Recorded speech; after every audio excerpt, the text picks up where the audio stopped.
It's dangerous because Russia hasn't given any indication to the West that it is ready for rapprochement. Rapprochement is on both sides. Both sides want to get closer.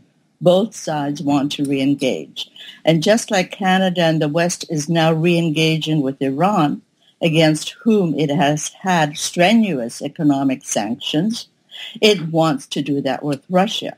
But the difference is that Iran has moved towards Western requirements with regards to nuclear arms. Russia has done nothing that the West has insisted that it do to earn this re-engagement. And that is my concern.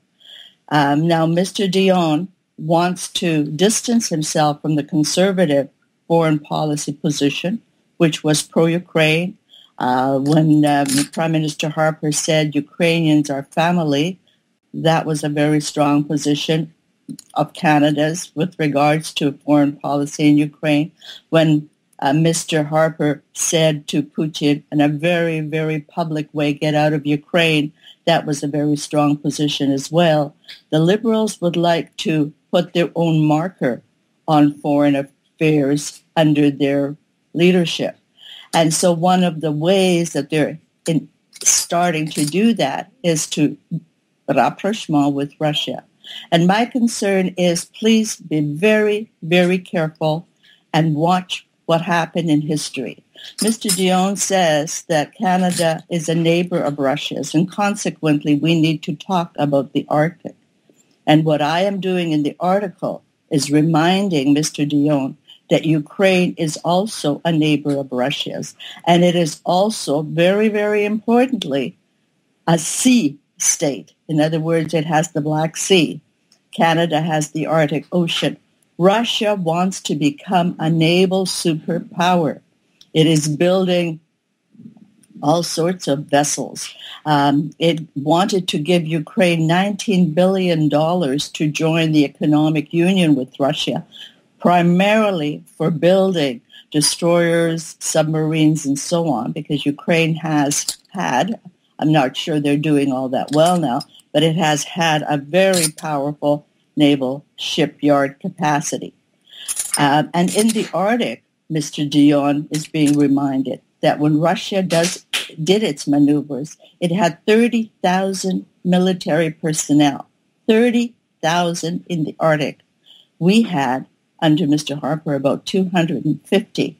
We're building one icebreaker. Russia is building 14. So I asked Mr. Dion the question, are they doing that just to talk with us? And my answer is quite obvious that they're not. And I also allude to a piece written by the press secretary from the Russian embassy in response to Mr. Dion's policy statement. And in it, he says, yes, we need to talk. Canada has, quote, self-isolated itself. And what he's saying by that is not that Russia drove Canada to back away from it. Russia is always the innocent party. It is always the victim as far as Russian propaganda is concerned. What the Russian embassy is saying is that Canada self-isolated itself. And isn't Canada smart now? There's a sarcastic message there to be doing rapprochement with innocent Russia. But the Russian embassy shows its nastiness by ending the note by saying, we will do, let's see if I can find the quote. Here